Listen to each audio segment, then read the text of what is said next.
Hey, this is Vivian Campbell, and you are listening to Focus on Metal.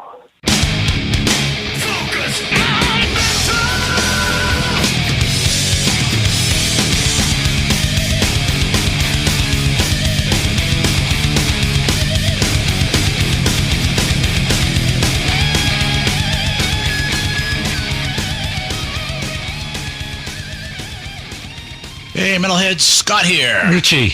Welcoming you to another episode of Focus on Metal. How we doing, man? I'm doing well. Cool. We're here. I'm here again. What's going on? It's like Escape to the Studio. Yeah. We'll reprise our last episode. Yeah. Nice one. So what is going on? What's So I have another discussion topic.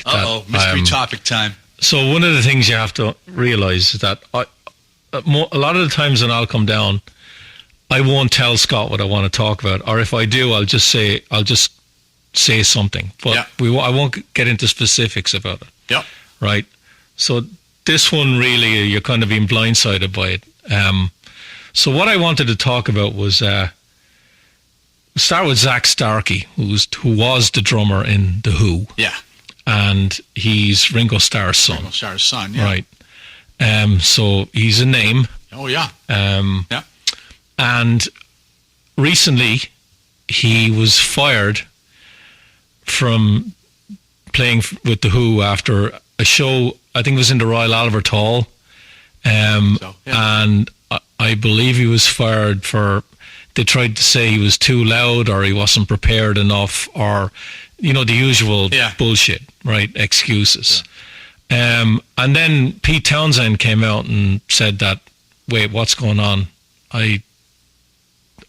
What's happening here? He's basically like, I think he said basically that I didn't really have any say in any of this. And, no, wait a minute. He's back in the band, right? So there was all that furore about all of that, and like people were looking like, what the fuck's going on? And then a couple of weeks later, he was fired again. Yeah. But the way it was phrased was he was leaving, that he had his own musical endeavors and projects coming up, and he wanted to concentrate on that, which led to Zak Starkey posting on social media that was all bullshit. Oh, yeah. That his projects can't be working out too good, because I heard that he had offered his services to Oasis, who were like, no thanks, we're good with our guy. So he said that was all bullshit, that he would never quit a band like that he loved playing in the band, and that there's a lot more to this than, what the PR spin was to it, right? And it ended up being an absolute clusterfuck. Right, it was like you fire the guy twice in a month, and then you give a reason for his fire, and then he comes out and says that's all bullshit. Right, so which is unusual in and of itself. Yeah, so that's what you get really a lot of the times with, and I've said it over and over again for years on the show, because when you start doing a show like this, you start getting to know the people behind the scenes a little bit more, and how it works and how they spin stuff. Yeah, and how much of it is, factual and how much of it is done to make the artist look good, even though what you're saying is complete arse. Right. So it got me thinking about, PR disasters. Yeah. And I was thinking of 3 of them, and I thought we'd revisit all 3 of these and what happened at the time and how it played out now and how you feel about it now.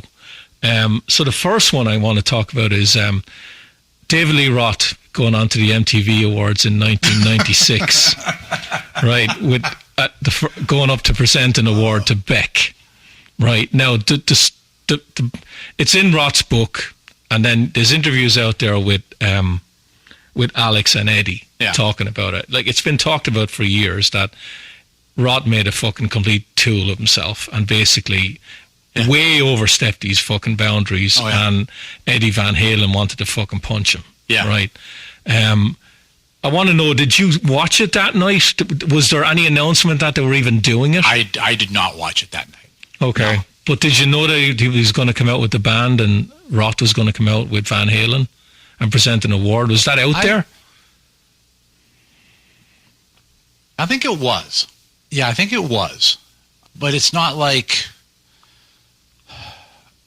It isn't like it was today, right, where everything is over all the interwebs instantly kind of a thing.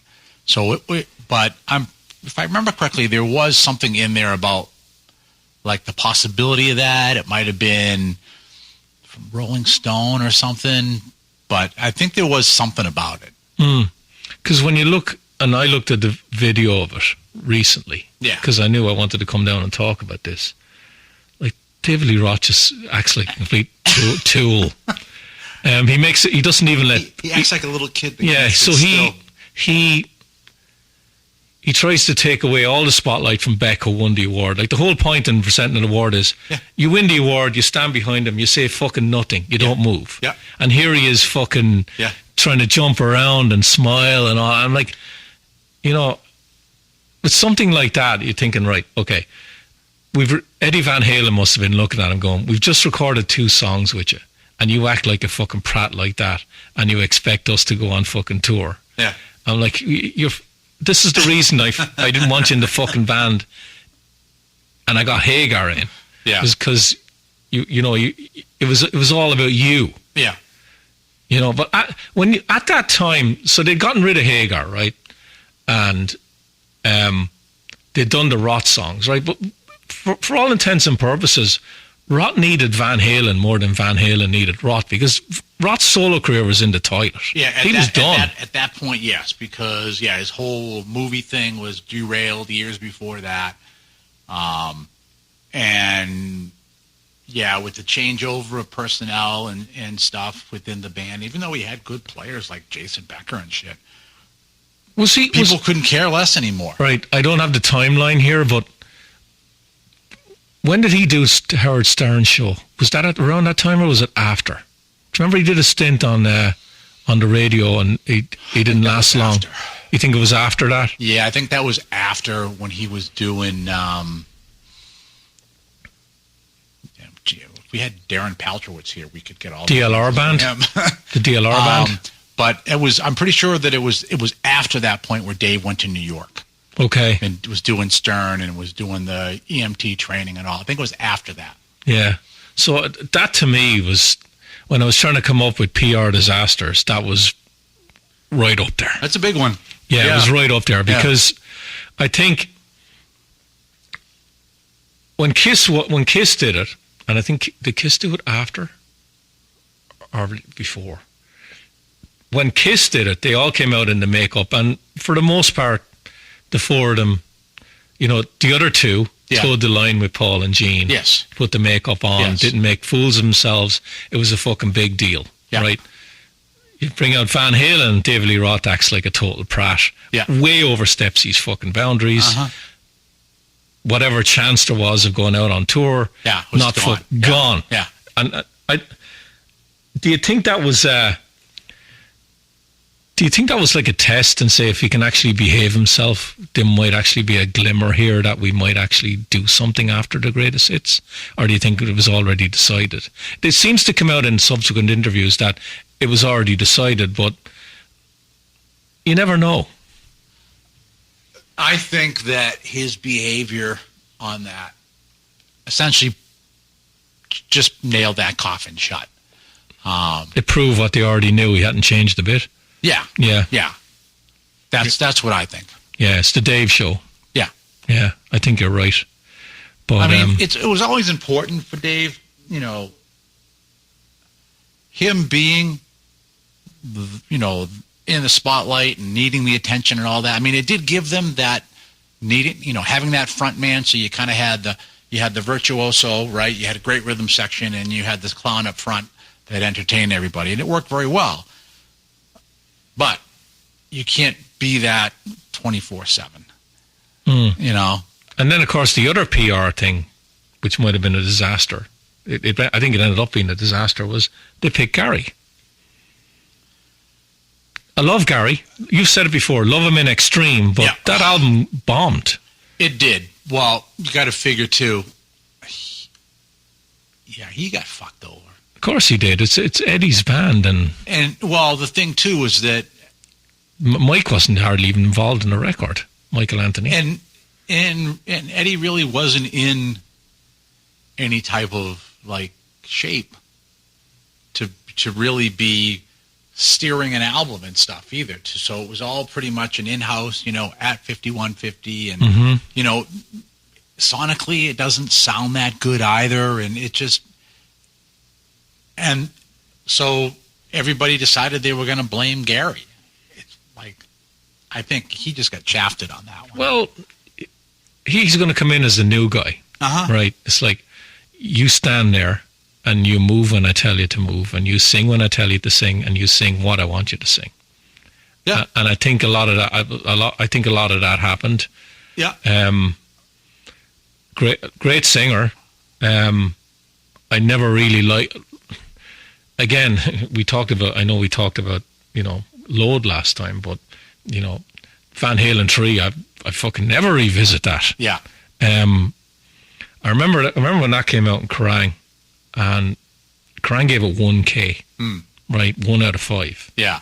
And they just said that it's absolute dog shit, that the songs are absolutely terrible. Yeah, I mean, I remember with that, I mean, obviously, I'm a huge Eddie fan. I mean, you've got 2 freaking Eddie guitars sitting next to you. And, hearing the interviews and hearing about, Eddie talking about how great it was to work with Gary, and, why I haven't had this guy forever, and, and Gary talking about how great it was to work with Eddie, and you really get like this, holy crap, like, we're going to get this, like, really awesome kind of a mix of Extreme and Van Halen, and it's going to sound great, and then 3 came out, and it was like, what happened? Like, this doesn't even match anything they were talking about in interviews. Like, what is this? So it was very disappointing. Was the reception when that album came out as bad as it seemed to me to be in the European magazines fucking thought it was shit. Was it as bad here? Yeah, it was. It was. So all the hard rock magazines. It was fitting to have the album cover that it had. So Rolling Stone probably thought it was the best thing ever, right? Because they licked the ass of Van Halen. Rolling Stone said. Yeah, but so for most part, the videos didn't get played. None of the singles went anywhere. It was a complete disaster. Yeah. Okay. Yeah, you even heard, the tour was not that well either. So yeah, it was. Yeah. Like I said, I feel bad for Gary on that one. So he's recovered nicely. He did, and he's back in Extreme where he belongs. Yes. The second PR disaster. This one is a bit of a contentious one because I don't know whether you'd call it a PR disaster or not, but it was very fucking out there when it happened. It was Lars and Napster. Oh, yeah. So Lars and Metallica deciding to be the poster child to go after Napster. Yeah. And how do you think that worked out for the band at the time? Because I think a lot of people now, including artists and bands, they say now that he was actually right. And all you have to do now is look at the industry. But at the time, it was very polarizing. You had certain artists that would back him, but wouldn't say it publicly. Yeah, because they didn't want to lose their fan base. Most artists were leaving him out to dry. Yeah, and then there was other artists that said, I don't care. I want my fans to, to be able to do this because it doesn't affect album sales. And what are they doing now? It's. I remember that. I remember that really well, actually. And how did that? Did that really hurt the band? Do you think their own fan base even turned on the band? For a brief period of time, it did. Not across the board, but for a brief period of time it did, because it was like, this big rich rock star, and they can't handle the fact that we got a couple of free things. And so, yeah, there was a lot of backlash on that. And I remember there was, I can't even think of the name of the studio. They did really well. They were making these cartoons of Lars, and they were incredibly animated. They were really well done. Is that the one where they're like James is an ape or something? Yes. Yeah. And Napster bad. Yeah. They were, and you had all that stuff coming out, and you were right. There was really nobody going, he's right. There wasn't. Even in the industry, they weren't, because they thought that they knew better. Yeah.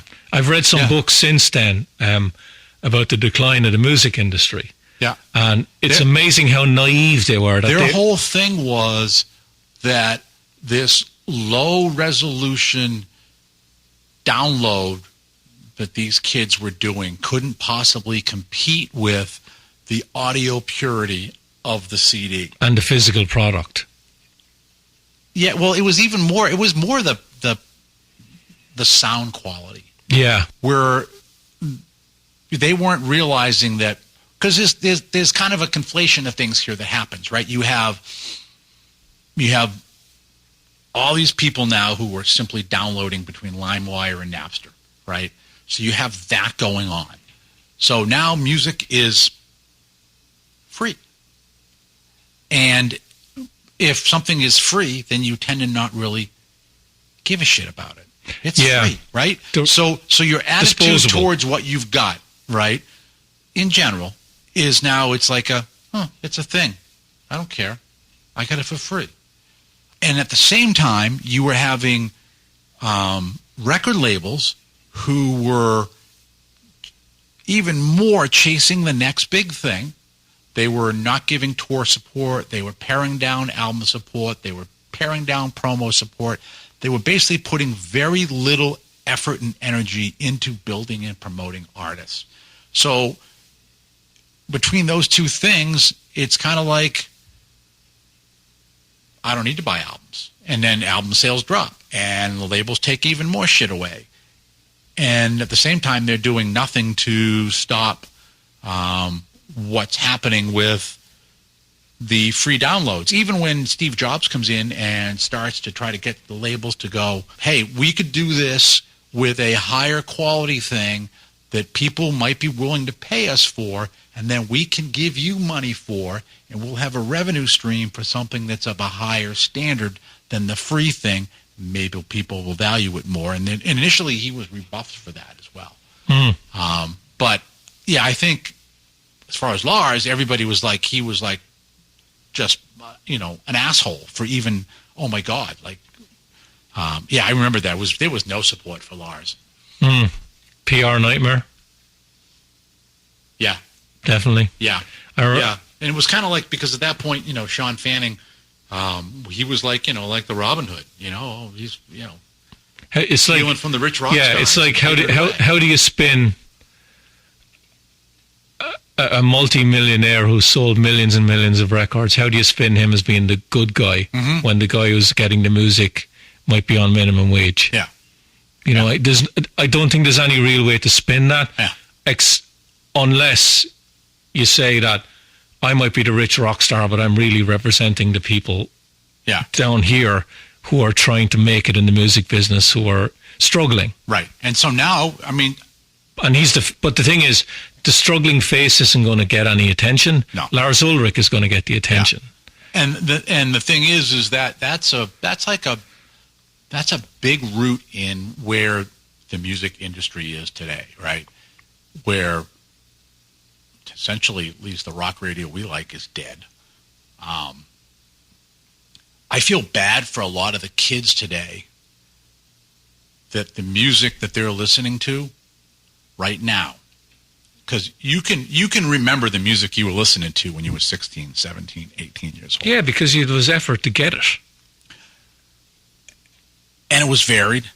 Yeah. And it was different, right? And there were things that were like, that hooked you into it, right? And you listened to it, right? You were like, I bought this. I'm going to listen to it. I'm going to consume it. I'm going to absorb it, right? And money but you see, time for a lot of kids now,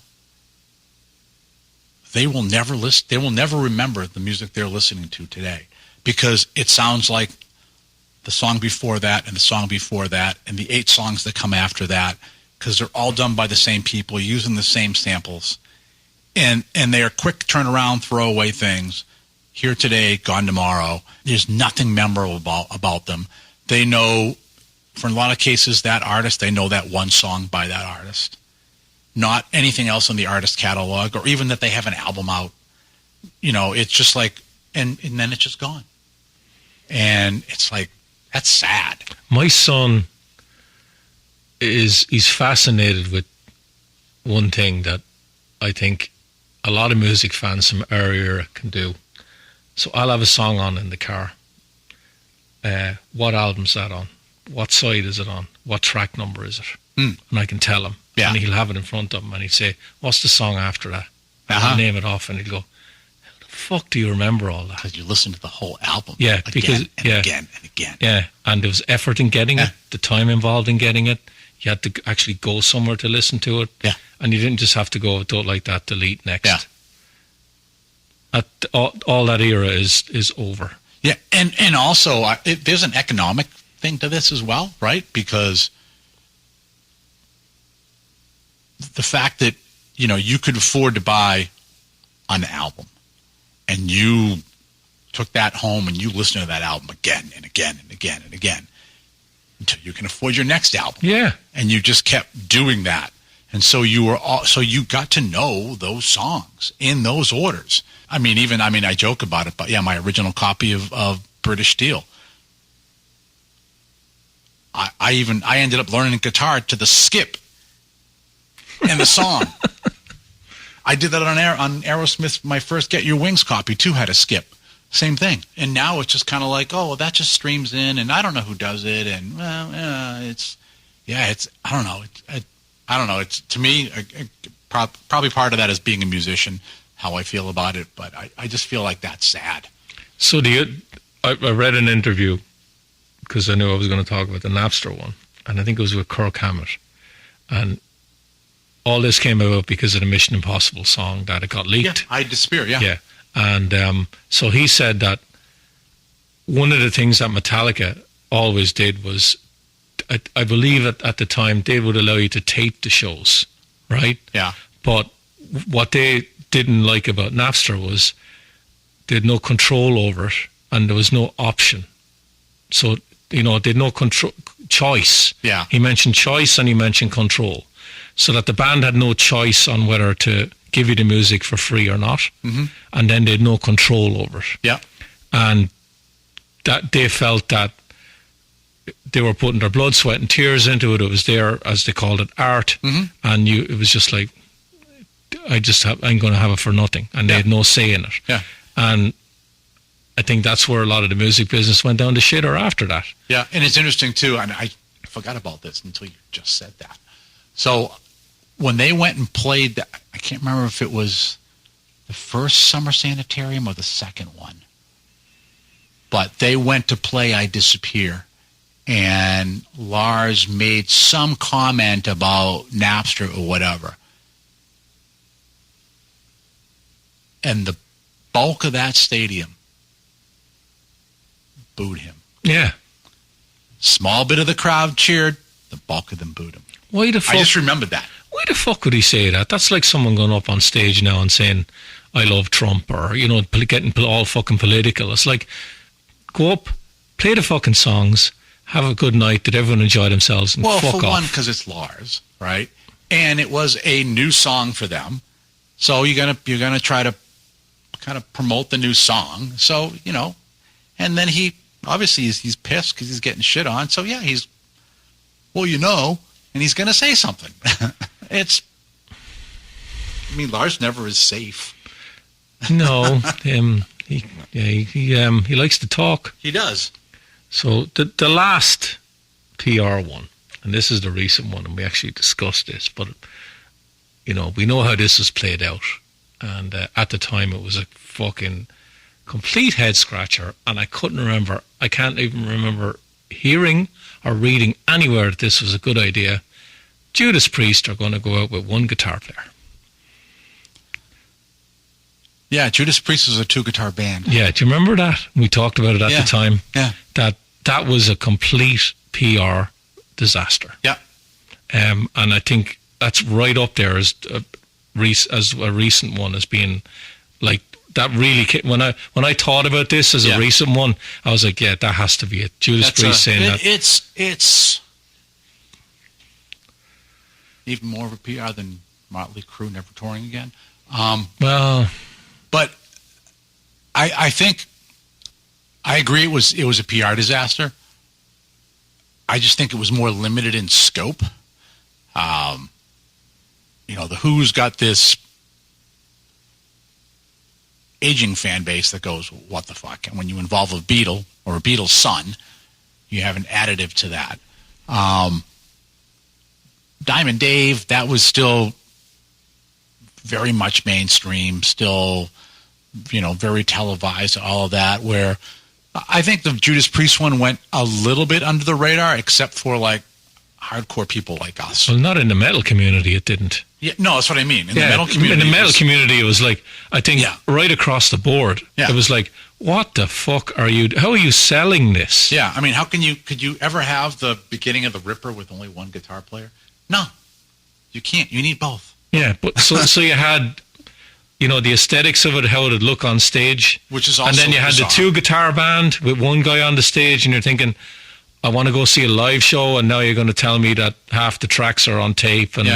And does this mean Ian's going to come forward? And then the other thing was, is this a budgetary thing where they don't have to pay as many guys to be on stage? No, that has to come into it. I'm just thinking Jane was probably going, yes, this is good. Yeah, but like, who fucking thought that was a fucking good idea, though? Really? Probably Jane. And who else? Glenn. Oh my God. And obviously nobody could tell them any different, or if they did, they didn't give a fuck. But to me, that made absolutely fucking zero sense. No, absolutely not. Yeah, to have that, Judas Priest is always a 2-guitar band. Hell, I'm still getting over Iron Maiden as a 3-guitar band. Now, Priest went pretty quickly, on the back foot and said, Andy Sneap is definitely going to be on the tour and he's coming back. Yeah. They didn't drag it out, but I'm still at the time it was like, what the fuck? And then, of course, what people wanted to do was they wanted to talk to Andy Sneap. Yeah. And say, did you know about this? What sort of input did you have? Because he was the band's producer, and say, well, what do you want to do? So they were putting him in a fucking awkward situation. Right. And then, of course, Andy's back. I'm like, I wonder why he's back, because fucking everyone gave out to you. Yeah. It was a complete fucking PR disaster. Yeah. No, it was. Yeah. It's... And like, my mind hasn't changed about that at all in the last couple of years. Like, and they made a great Invincible Shield's a great record, and they're out with Richie now, and they're out with Andy. But like, what the fuck? Yeah. Like, that was a way bigger faux pas than say, like, we're going to do Nostradamus or something like that. Now, you mightn't like the record, but at least the band were on it. Yes. Yeah. That just went a bit awry. Yeah. But, and there's people that love that record. So, but with the Richie Faulkner thing, solo guitar, I'm like, I don't remember seeing any fan, and I'm talking about the fucking loyalist of loyal Judas Priest fans saying, yes, I'm all up for this. Richie. Yeah, he can do it. I'm like, what? Even for Richie to have to be like on stage playing against a backing track, that's horrible. So here's my leads, and here's the other guy's leads, but I'm playing rhythm, so there's no one on the stage. Yeah, it's like, because part of the fun of playing is that you're the interplay with everybody else in the band and stuff, right? But Priest were always known. That's what they were known for. Yeah. They had KK and Glenn, two very different styles of play that somehow made it work together. Yep. And you were just taking one half away from that. Now, I know Richie probably did the bulk of the solos in the live show. Yeah. Right, but you had Andy. He did some. Playing some. He's perfectly capable. Yeah, like Andy was in a band. He was in that Sabbath, Sabbat. Yeah, Sabbat. Sabbat. He was in that band. So like he's a musician before he was a producer. Yeah, and he plays great. Yeah. So that's the three I came up with. Can you think of any others? I was surprised you didn't bring the whole Ace Frehley being shit-faced on the Tom Schneider show. That was classic. What's that? Way back in the 70s when they Kiss was going to. I mean, Tom Schneider was on, and he was a big deal. Live show. It was a live talk show. Live talk. Oh, yeah. God, it's on YouTube. I think I've heard about this. It's on YouTube, and was he on with the band or just him? So he was on with they had Ace and Paul, Gene and Paul on one side of him, and Ace and Pete were on the other side of him, and Ace had a couple of cocktails and he was feeling pretty good, and he just started like stealing the whole entire show. And Tom was fucked up because he was told, "Oh, don't Ace isn't really he's really quiet. He's not going to say much. It's going to be Gene and Paul." And Gene is just, you can see the face. Look it up on YouTube, and you'll see the face. He wanted to kill Gene, him. just so angry that Ace is laughing, and and I think this was like Dynasty era too. And oh God, yeah, he was just not happy at all. He was pissed that Ace and Tom were getting along so well, and oh yeah, watch it. It was like the other ones. We don't have to get into, but I remember Queen. Some of the bands wanted to play Sun City in South Africa. Oh yeah. When apartheid was down there, deal, yeah. And there was, I think, Sabbath might have been one of the bands that went down. Yeah. From a PR standpoint, that didn't go down very well, because you're going there for the cash, and and that's it. What other ones were there? I'm trying to think now. Well, I could say Dave Mustaine opening his mouth in any number of interviews. Yeah, that's another thing. Fucking hell. I wish Mustaine had stopped talking about fucking Metallica. Or I wish the journalists had stopped asking him about it. Oh yeah, but it's easy to just roll that out, and he goes with it. Dave should just say, "I've answered that numerous times in the past. I'll move on to the next question." He's incapable. He just can't. He can't do it. But the thing about Mustaine is, and I love his music. I'm a massive Megadeth fan, right? Yeah. But,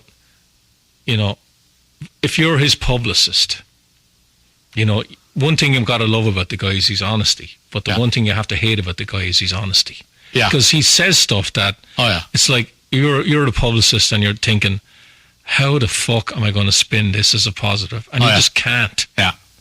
I think there's definitely been a couple of doozies surrounding... Sebastian Bach could be another one. Oh, he's a clusterfuck. Throwing the bottle into the crowd, and then the AIDS kills faggots T-shirt, and they're PR fucking nightmares. Yeah. I was thinking even just Steven Tyler with the whole, I'm working on Brand Tyler. Oh, American Idol? And then he puts out the country album and shit. And so that one there was a whole PR debacle for that one. Well, the other one would be CeCe DeVille showing up loaded and playing a different song at the MTV Awards. Yeah. And they fired him after the show. Yeah. Said, "You're fucking done." Yeah. He was low. He was in the crowd doing interviews, and you could tell he was out of his fucking head. Yeah. That'd be another one. Yeah. I mean, there's been quite a few of them. Yeah. So Sebastian Bach, that just came to me. Oh yeah. He's just a train wreck. Great singer though. Well, yeah. I don't know if it's much anymore, but yeah, he was. Yeah. Yeah. Any other ones? They're probably all involved people that were out of their minds when they did it on drugs or drink. Yeah. Well, that does happen. Mm. But yeah. I can't think. Yeah. I'll probably think of more now when I go home. I'm sure. Fuck. I'm sure I will too. There's that one. Yeah, I'm sure I will too. So, what do you want to talk about? Do you want to talk about the Pantera thing? Yeah, we can. Right. Hey, this is Rex from Kill Devil Hill. You listen to Focus on Metal. So the other thing I was, because Pantera are still out there. Yeah. With Metallica, and they're playing shows with other people, I believe, here and there. Yep. Festivals and stuff. It's been a couple of years into their run now since they came back. Mm-hmm.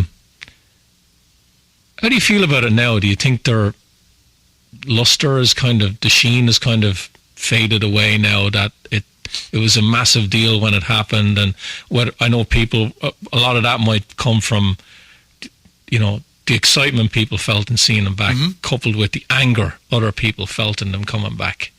Yeah, so I was pretty excited about it. And, obviously Zach tries to be very respectful when he's doing that and tell the sincerity of the guy, and he's doing it as well.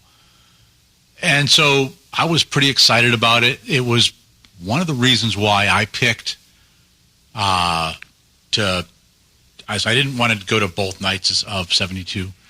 So I picked the night one where Pantera was on for that reason. Well, plus Mammoth were playing too. And, I was like really excited. And I think some of the songs sounded pretty good. Some of the songs didn't. And I think part of that is that I think they have a bigger impact. You get more of the sonics of Pantera when you're inside, not in a big open arena. I would agree. Where it kind of gets lost. So I think some of that, like what I was really hoping to have that punch and be like, oh, this is awesome, just to relive a little bit of it, was lost. I think there's probably a lot of people that might have felt the same way. Maybe they didn't understand why. And then I think there was also a certain novelty of a band called Pantera back out there doing it. Half the original band is still there, and I think people were excited about that. And then I think that, at least here in the States, because we're finicky, the novelty wore off. What I want to know is, where is it going? And that's a good point, too. I think there is that thing probably of people in the back of their minds about, are they going to do anything new? Is there going to be new music? Or is this simply... Is this what you're going to get? Yeah, or is this, the Billy Child's version of Pantera? Because in the beginning, people weren't going to ask, where is it going? Yeah. They were either angry at where it was, or they were excited for where it was. Yeah. That they weren't looking at a year or two down the line and they were still going to be around. I think now it's a very valid question. It's like, I think Phil, I saw a video recently of Phil, he was talking about, they were going to throw some newer songs into the set, like newer, when I mean newer, older songs that they haven't really played. And I'm like, okay, is that what's going to happen? Yeah. That, right. You're going to play these, like, deep songs off Cowboys, or, one or two deep songs off Vulgar, and then maybe more off Trendkill or stuff like that. That this is what's going to happen for the next year, next 2 years, next 3 years, that it's just going to be, for want of a better, you're just going to catalog. Yep. And that's what it's going to be. There's going to be no talk of new music. You're just going to go out there, play the songs, and then every so often we'll play a different Pantera song, and that's really it, folks. Yeah. And I have a feeling that it is just going to be kind of a nostalgia act, unfortunately. But you figure, Phil's got a bunch of stuff he's doing right. He's always been interested in a bunch of stuff. Zach, he's just lunatic busy with all the stuff that he does. Yeah, he's got a ton of fucking bands going. Charlie's in a whole other band, Yeah, but let's talk a little bit about that. And then Rex has got his own stuff going too. Right. Let's talk just for a minute about Charlie. Right. So you're talking about Anthrax, right? Yeah. I have never seen a band drag out a recording and writing of a new record as well as these guys have. Well, that's because they have to make in 2 full seasons of soap operas. Years about this record, right? And it's got to the stage now where, Joey went in and he sang a line today. That's I'm like, fuck it, just bring the fucking record out, right? And I love Anthrax, right? Yeah. But when is the last time Anthrax did a show? It's been a while now. I can't even remember. I think Charlie is all right now. It's Pantera. Yeah. That doesn't mean that the other guys aren't recording or doing some stuff, but I haven't seen any Anthrax shows in a while. Yeah. I haven't even heard of anyone mentioning that. Exactly. Yeah.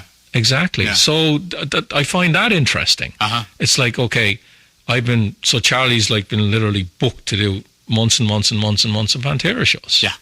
So, yeah. I mean, granted, a lot of times the way people do albums now, anyways, you go in, you do the drums, the drummer goes, okay. Yeah, but I'll see you next year. But you know how heavily involved Charlie is. I know. He just doesn't do the drums. He writes the music and he's involved. Yeah. He's always been more involved than I think a lot of people give him credit for. Yeah, I mean, I know Frank Bella was on with Mark Striegel earlier this week, last week.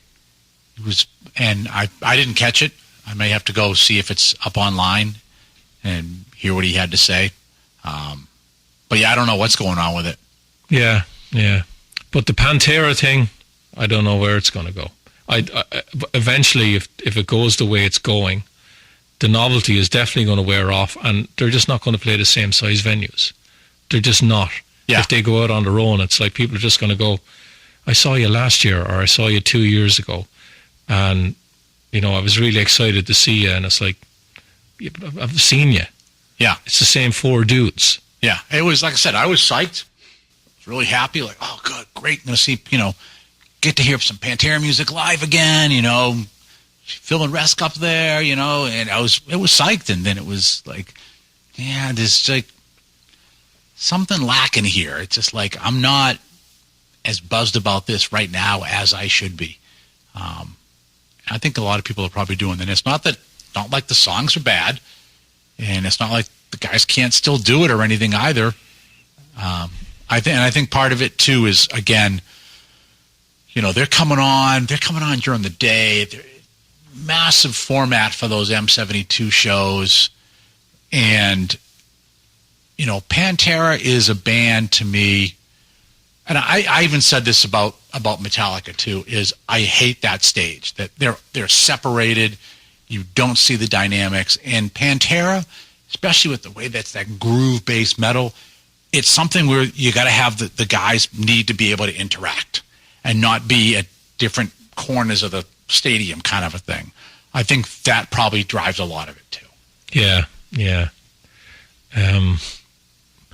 Now, granted, I haven't seen Pantera with Zak and Charlie. Yeah. And you have, but I saw Pantera in '92, and they're fucking incredible. One of the best gigs I ever saw. It was a gang. You were watching a gang on stage. But the other thing you brought up about Pantera being on a stage like that sort of music, it's fucking in your face, and it's better with the 4 dudes in front of you. Exactly. All looking at you and you looking at them. Yes. Not looking at fucking, Rex Brown, fucking the back of his head over there, and Zak is here, and fucking Phil is way over there. Yeah. Exactly. You get lost. Exactly. I agree with what you're saying. It's got to be, you want to have that visual and sonic punch in the face. Yeah. Yeah. And you don't have it with that. Yeah, especially during the day. Yeah. I saw a band called Gun, and they supported Leopard on the... I remember you raved about them. Yeah, and there's 5 of them. And granted, it was in an indoor venue that held about 8,000.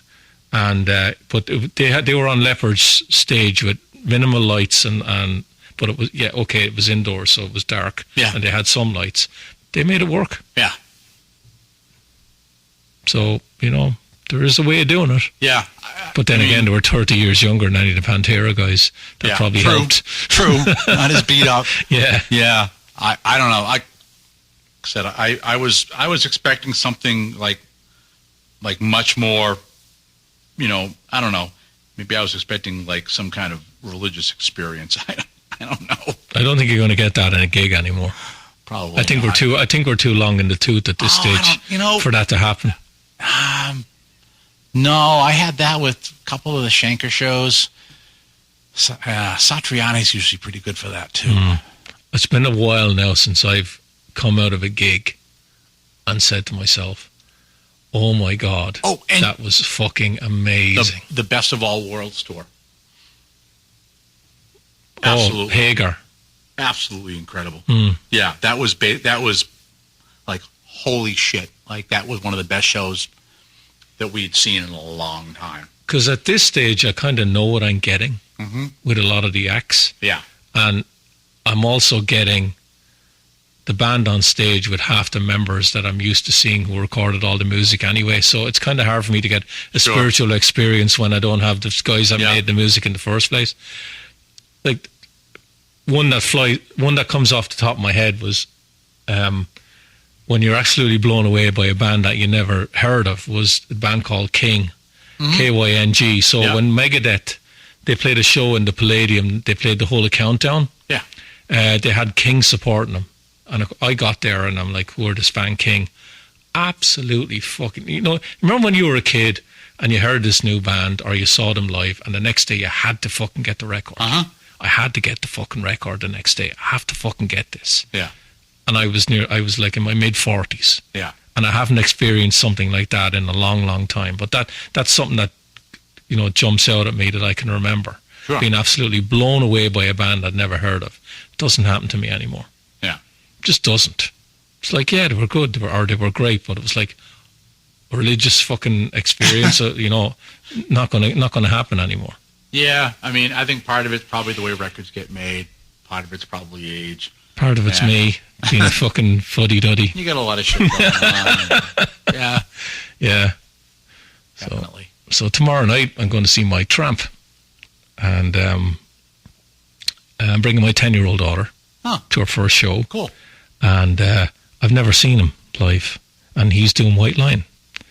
And I'm hoping to have a really good time, but I'm not going to be like I'm seeing White Line, because, people are going to go...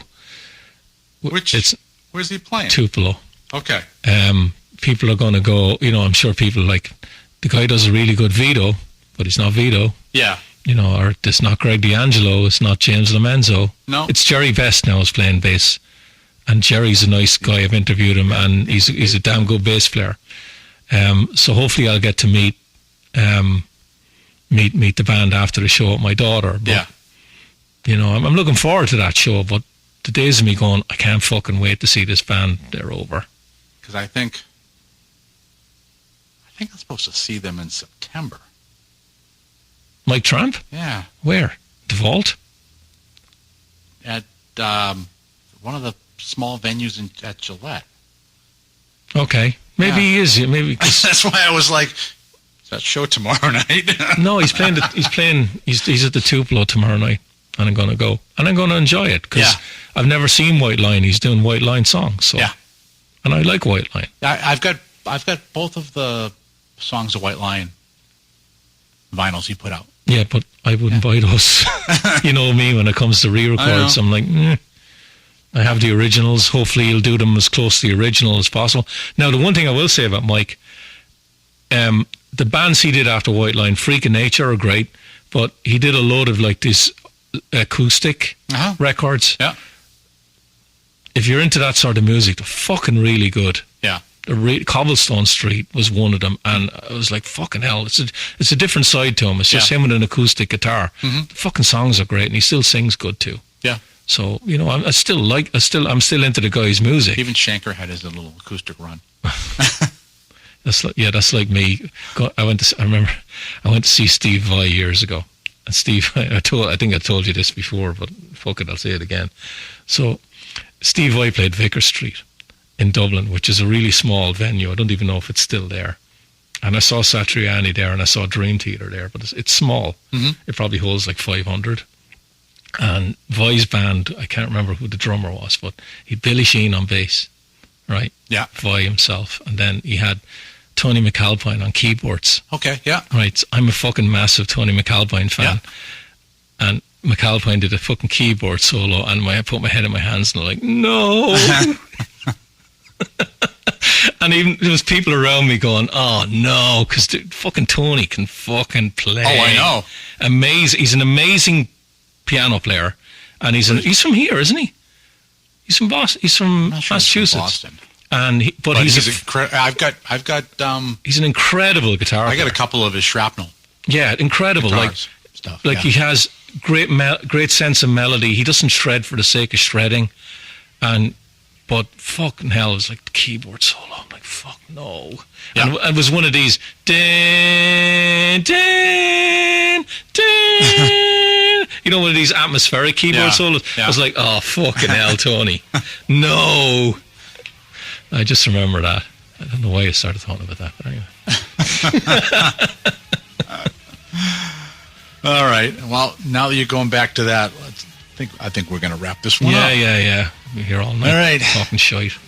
So that's it for this one. Stick a fork in it. This puppy is done. So for myself and Richie, have yourselves a great middle week. And until we talk to you again, as always, remember, focus on metal. Everything else is insignificant.